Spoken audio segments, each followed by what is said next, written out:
Hello, I'm going to demonstrate two targets for you today. We have the SURESHOT on the left and the HOTSHOT on the right. But before we get into it in too much detail, I need to say we are involved in the manufacturing of these. So call this a review or an advertisement or just a demonstration. It doesn't really matter. All I want to do is show you the products in use with a variety of different bows to see if it's suitable for you. So here they are. We've got the SURESHOT, which is a smaller one, the HOTSHOT, which is the big one. Fundamentally, they're both the same targets. But what we've done with these targets, they're designed to suit a wide variety of bows. One of the dilemmas you find when you're manufacturing targets is trying to find a target that will suit all types of bows. Quite often the targets that are designed for the high performance end of the scale, they're expensive and they can be quite hard, meaning that the lower cost leisure bows tend to bounce out of them. So what we've got here is a very good general purpose target. It'll stop crossbows, compound bows, and is quite suitable for leisure bows, which we'll demonstrate in a minute. But one of the overriding benefits of this target is the price, because if you want to find a target that will stop a crossbow or even a compound bow, they can be often quite expensive for the larger size ones. So we've got a really good target here. It's in a good niche, great for the back garden or leisure, and the bigger one is going to be used in some clubs and ranges, anywhere that there's a need for a good target at a reasonable price.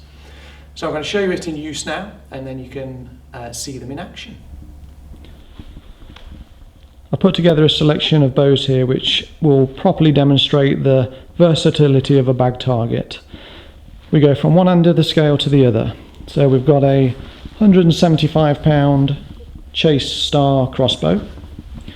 We've got my Merlin Excalibur compound with X10 arrows and tungsten points. Anyone that shoots those arrows can really appreciate how difficult it is to find targets to stop those. I've got my bear hunting bow with standard carbon arrow, 60-pound draw weight. We've got a typical starter bow. Many of you would have begun on a bow like this, a recurve trainer bow, 28-pound draw weight with carbon arrows. Moving down the scale, we've got our Phantom leisure bow, low poundage, 5-glass arrows. And right to the bottom we've got a little tiny 12-pound Fox recurve bow, child's bow, very lightweight. And this is a good selection of bows. It'll really show you the versatility of the target. Here we go. I'll start with my favourite bow, my Merlin. I'll put a couple of arrows into each target.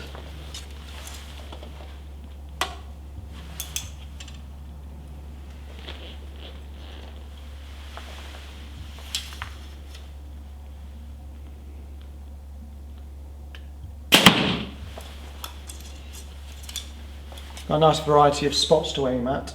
They are quite little, but we didn't want to make it too easy.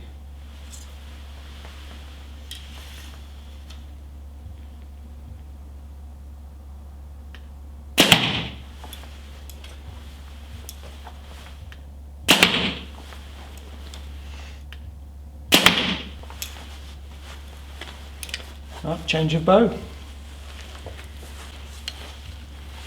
This is the bear compound, 60-pound draw weight, standard arrow.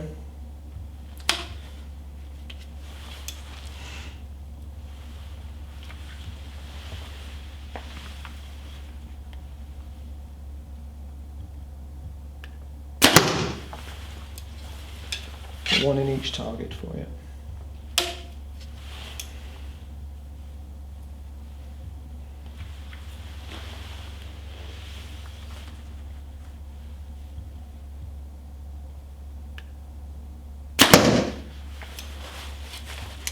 Change your bow again. Now we've got the 175-pound Chase Star crossbow. Crossbows are famous for penetrating extremely deeply into targets, so this will be a really good test.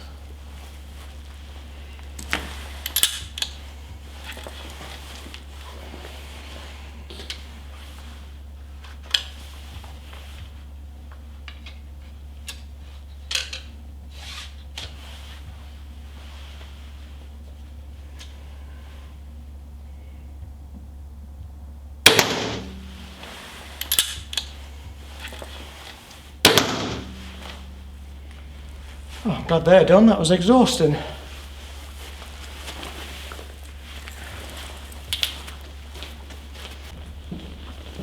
Now we've got the standard trainer bow and carbon arrows as well.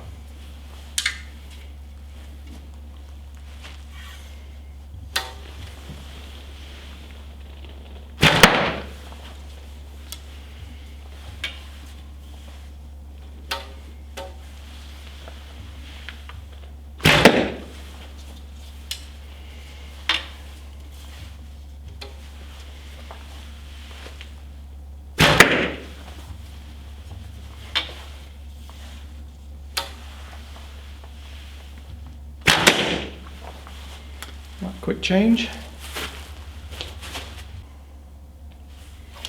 Now we're dropping down to the lower end of the scale. This is the Phantom recurve bow. It's a very light draw weight bow, probably only about 18 pounds, and it's shooting heavy fiberglass arrows. So surprisingly, finding targets to work with bows like these is just as much as a challenge as trying to find targets that will stop the high performance bows. There's never a risk of these passing through. The risk more is from the arrows bouncing out of the target. So let's have a go with this bow.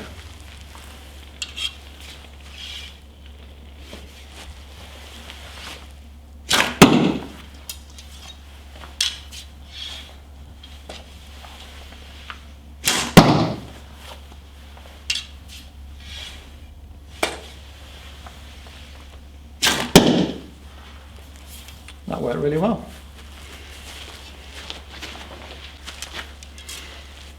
Now we're down to the smallest bow, the Fox, 12-pound draw weight. Again, heavy fiberglass arrows. The challenge is with bouncing out of these because of the wide diameter of the shafts. Not necessarily the bow itself, but using the right arrow can make a big difference on how they stick in the target. So this is right down towards the lower limit for what you'll be able to get sticking to that target. Let's see if it's sticking. They might bounce out. This is the borderline position of this type of target.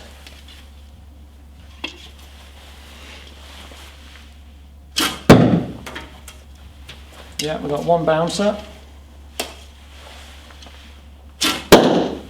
and one in. Now that's really fairly a fair comparison actually. Most of the arrows should stick in with a bow like this. But what will work much better is if you was to have a better arrow, for example this Cadet aluminium arrow, smaller diameter, with no change to the bow, just a change of the arrow. You watch the difference in how they work. They're sticking very well into the target. So something to be aware of, if you're going to shoot very lightweight bows, there's almost no target other than an empty cardboard box that you could use for a very light bow with big fat heavy fiberglass arrows. Put a better quality arrow on it and it transforms the bow completely.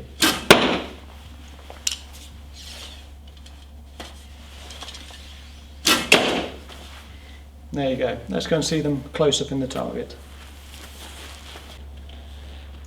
So here's a close-up of the arrows and the penetration that you'll get with the arrows. Really good spread of arrows, all different types of bows, and the targets have worked quite well. So just to show you more closely where we're at then, the first bow I shot was my Excalibur compound with the X10s, two on this side.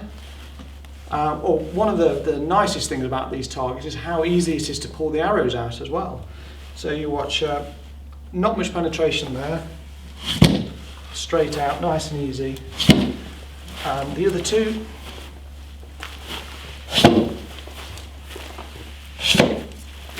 nice smooth draw, easy to get the arrows out, stop them, no problem at all. The next bow I shot was the bear hunting bow. Again, there we go, there are the arrows. Penetration, that far, so very good. One of the things you'll notice when you're drawing the arrows out of the target, that if your arrow points are flush, they will draw out beautifully smooth with no snagging at all. If you have some oversized arrow points, you will find them snag just at that last little bit as you pull them out. Still works okay, but an oversized point isn't as smooth to draw out as a nice flush arrow. That's the one of them. Where did the other one go? Over here. Hardly any penetration. Yeah, I shot 2 of those. Now the next one I shot, I believe, was the crossbow. There we go.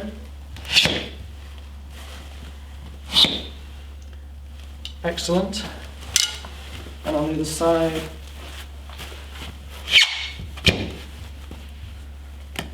nice and easy to pull out. It worked exceptionally well with a 175 draw weight compound bow. Then we moved on to the wooden trainer bow. There's the arrows. Nice and easy to draw out. No problems at all. Then we went on to the Phantom adult lightweight recurve bow. Now, what I said about the oversized points, these fiberglass arrows nearly all come with oversized points. So it still works well on the target, but you'll be able to feel a little snag as you draw them out. So it just catches on the bag a little bit. They still do draw out okay. So as one of the marginal downsides to a target like this is the oversized point, but it's really quite negligible still. You can't shoot broadheads into a target like this. If you shot a broadhead into a target like this, you'd have to cut the bag open to be able to get your arrow out. So don't do that. There we go, they came out. And then the little junior bow, the last one we shot, one of the arrows stuck in and one of them bounced out. But we had a good quality aluminium shaft, nice grouping if I do say so myself.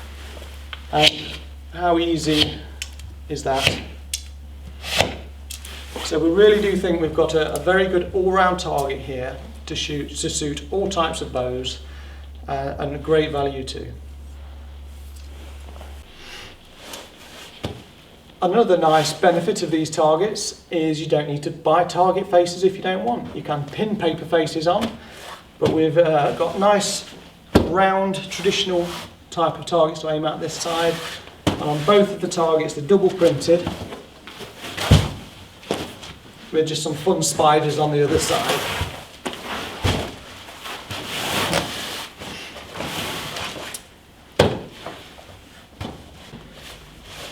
Now, I haven't yet talked about the size or weight of the targets. The large one is approximately 90 centimetres tall. This one's approximately 70 centimetres tall. The large one is a bit thicker as well, 35 centimetres wide against 30 centimetres wide. But you saw in the demonstration that they all stop the bows really well. Now, one of the reasons they do stop the arrows so well is the density of the targets. So they are quite heavy. The average mass weight of the smaller target is around 22 kilos, and the big one 35 kilos, sometimes pushing 40 kilos, so quite substantial. It is enough for one person to manoeuvre, just about, double handles on the top. It adds also to the stability of the target. You'll notice there's no stands on these, and I shot all the bows and they didn't rock. So the density, which is a negative as far as transportation may be concerned, is overwhelmingly a positive when it comes to performance and stability. So don't be put off by the weight. They are different types of targets than you may be ordinarily used to, but compared to straw targets, they're actually still quite lightweight. So a really good target, performs extremely well, and is a good stable target for the garden and the range as well. Now, I'd just like to mention a couple of things about getting the most out of your target. There is a reason we've printed different dots in different places on the target, and that's to avoid you overly concentrating in the same place all the time. If you can spread your arrows around, whether that be by accident or on purpose, you'll get a much longer life out of your target. We also sell separately the bag coverings themselves. The insides of the target will last much longer than the outer bag. So for a relatively modest investment for a new bag, you can get a brand new target with a bit of effort. It'll probably take you a couple of hours to do it, but strip down the old bag, put the fillings inside the new bag, seal it up again, and you're as good as new. One of the other methods of prolonging the life of your target as well and keeping the performance as good is the occasional need to reshape the target. Over a period of time, the internal fillings will gravitate to the bottom. It might get bashed around a bit. I mean, arrows punching in and out of it all of the time. A bag target can gradually become a little bit misshapen. So just like your sofa at home, where they tell you to plump up the cushions now and again, it's the same with these targets. And you don't need to be gentle about it. I mean, really just roll the thing over. You can, really get onto it. Roll it over, flatten it out. Bang the sides into shape. Roll them around. You can't really hurt the target. And what that'll do, it'll allow you to get the shape back more to its original form. And you probably need to do that every couple of weeks, really. It depends how much you shoot at it. If it looks fine, it is fine. If it gets a bit out of shape, just give it a bash and you'll get it back into shape again. There we are. That was my demonstration of our new bag targets. I hope it shows you how diverse they really can be. Maybe slightly unconventional if you're used to a traditional straw or foam target. But without doubt, they really should be considered. They're good fun, good price. I can't see you being disappointed with one. Thank you for watching.